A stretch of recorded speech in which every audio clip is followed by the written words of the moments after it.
Students, आज हम prepositions के बारे में पढ़ेंगे। प्रेपोजिशंस 8 पार्ट्स ऑफ स्पीच जो इंग्लिश में होती है उनमें से एक पार्ट ऑफ स्पीच है। आप सभी इसके बारे में अवेयर होंगे। और जैसे कि नाम से ही पता चल रहा है प्रीपोजिशन, तो ये दो शब्दों से मिलके बना है, प्री और पोजीशन। प्री का मतलब है कि वो किसी चीज़ के पहले लगे होते हैं, और पोजीशन का मतलब है कि वो उनकी जगह बताते हैं, प्लेस बताते हैं, पोजीशन बताते हैं। तो prepositions they are normally placed before the nouns। और वो कौन से nouns या pronouns है जिनके वो आगे लगे होते हैं। हम जानते हैं कि किसी भी सेंटेंस में noun या pronoun ही object या subject बनते हैं। तो वो object जिसके पहले preposition लगा होता है, preposition उसी की position बताता है। यानी एक ऑब्जेक्ट से पहले लगकर preposition word उस ऑब्जेक्ट की पोजीशन बताता है सेंटेंस में। नाउन और ऑब्जेक्ट हम जानते हैं कि नाउन या प्रोनाउन ही बनते हैं। तो एक ऑब्जेक्ट की क्या पोजीशन है विद रिस्पेक्ट टू सब्जेक्ट, वो हमें प्रेपोजिशन से पता चलता है। प्रेपोजिशंस वो वर्ड्स हैं जो बेसिकली नाउन्स प्रोनाउंस जो ऑब्जेक्ट्स बनते हैं उनके पहले प्लेस्ड होते हैं, और वो ऑब्जेक्ट की पोजीशन बताते हैं। ये तो क्लियर है। अब हम एक एक करके प्रेपोजिशंस को लेंगे और ये हम डिटरमाइन करने की कोशिश करेंगे कि पर्टिकुलर प्रेपोजिशन क्या फंक्शन करता है, क्या रोल प्ले करता है। यहाँ पर हमने लिया है प्रेपोजिशंस ऑफ प्लेस। ये 3 प्रेपोजिशंस ऑफ प्लेस होते हैं, ऑन, इन और एट। ऑन प्रेपोजिशन तब यूज होता है जबकि ऑब्जेक्ट एक लाइन या सरफेस हो। एक लाइन जैसे कि कोई टेबल, कोई चेयर, कोई डेस्क, कोई दीवार। इस केस में हम ऑन प्रेपोजिशन का इस्तेमाल करते हैं, जबकि हमें ये बताना होता है कि कोई भी ऑब्जेक्ट जो है वो उस लाइन पर प्लेस्ड है। जैसे कि the cup is on the table, जैसे कि books are kept on the shelf, जैसे कि the painting is hanging on the wall. Wall भी एक सरफेस है, हालांकि वो वर्टिकल है, वो टेबल की तरह हॉरिजॉन्टल नहीं है, लेकिन हमारा प्रेपोजिशन सेम रहता है क्योंकि हमारा क्राइटेरिया सेम है।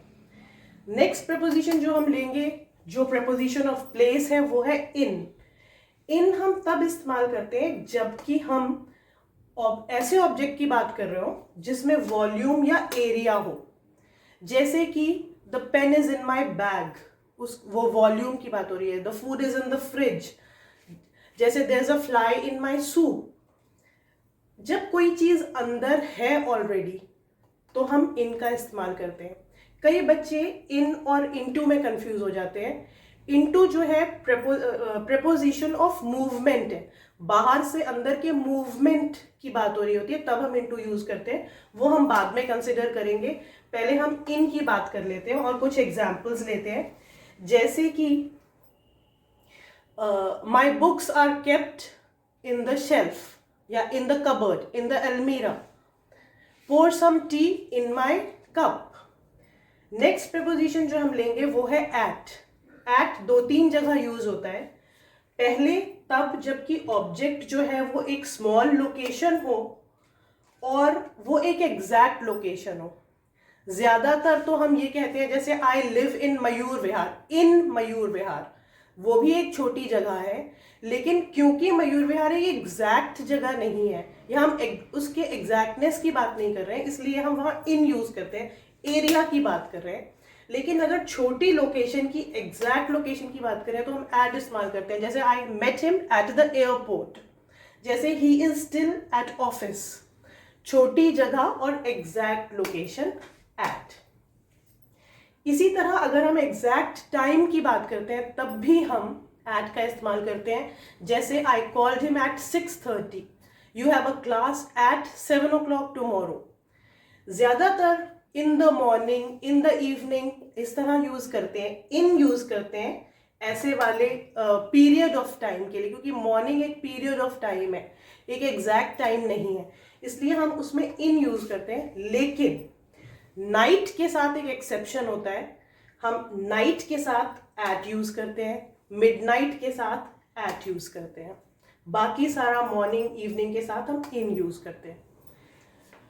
एट हम तब भी यूज करते हैं जबकि ऑब्जेक्ट एक टारगेट हो, यानी कि किसी को नजर में रख के कुछ किया जाए, कोई टारगेट हो, जैसे कि he shot at the crowd, या फिर why are you shouting at me, मैं टारगेट हूं आपकी शाउट का इसलिए एट। जैसे कि ही स्माइल्ड एट मी, यानी किसी को टारगेट बनाकर जब हम कोई काम करते हैं, जब ऑब्जेक्ट हमारा एक टारगेट होता है और हम वो कोई एक्शन कर रहे होते हैं, तब भी हम एट का इस्तेमाल करते हैं। ये थे प्रेपोजिशंस ऑफ प्लेस।